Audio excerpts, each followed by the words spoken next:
when you look back at your time in travel and moving around, what were some of the biggest lessons that you took away from all that travel that you've done?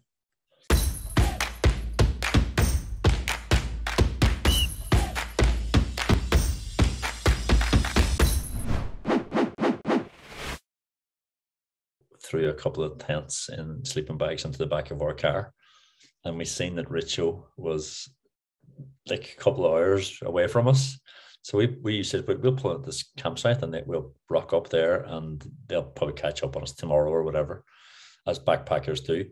And he was like, "Yeah, I'm along with one of my mates from Thailand, and I wanted to meet his new wife as well. So for me, it was a win-win-win all the way through."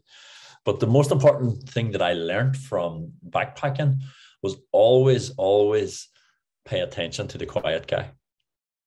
Because you know how it is whenever you're backpacking, there's always those couple of Irish, British, Aussie, American, whatever it is, who's making all the noise, and like they get the party started.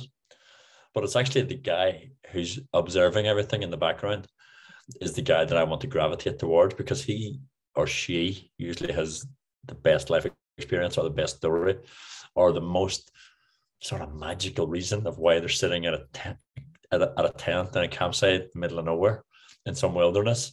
And I was going to Antarctica, so we were over a few weeks. We were making our way down through Patagonia, and there was of course the usual Highlands that I've just mentioned, Irish, British, Aussies all partying, and there was this German guy who never really said a word the whole time. And then eventually, so I always thought I'm going to gravitate over towards this lad. And he was playing for Bayern Munich all his life since he was 6 or 7 or something, and his knee had just went just as he's about to break into the first team. And all his mates were either already starting to sit on the bench or on their way through, all these household names who won the World Cup with Germany. And he had basically said, they had told him, your career's over. You're not coming back. So do whatever you have to do. So basically what he did is he grabbed a backpack and a tent, and he was going to backpack his way down to Patagonia.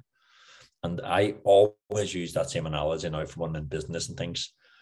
Who's observing the business meeting, like who's observing, the party and things, and what do I need to do to get them to open up?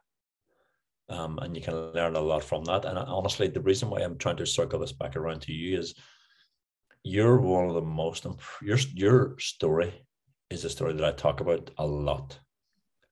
Like we were up the country. There's a guy who I know who's just got divorced recently, and he was up in the middle of Sweden with us as well. And I was telling him, like,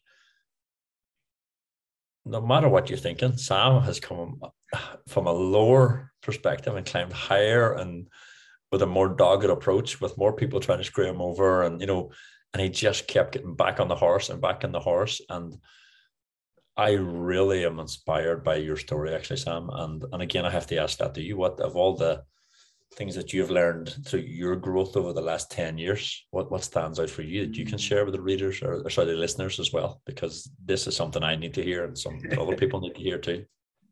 It's a really good question. For those of you that don't know, I used to ask Patrick for a lot of mentorship, so he knows a lot about the behind the scenes and some of the the ups and downs that life and business can throw our way. I think for me, having been fortunate enough to travel and move around, one of the biggest lessons I think is that there's actually more risk in staying still than there is in taking the leap. And I think for me, I've made a lot of transitions, a lot of changes, taken a lot of risks, taken a lot of leaps.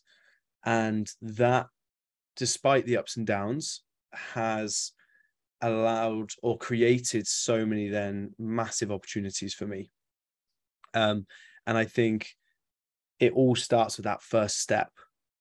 So when I look back at those 5 years, 10 years, it started with that one little step, but I'm so glad I took that risk and I explored the uncertain, because I just wouldn't be where I am today without those initial steps. My name is Samuel Main, and I truly hope that you've got value from today's video. If you have, please do hit like and subscribe down below, and I'll see you in the video tomorrow.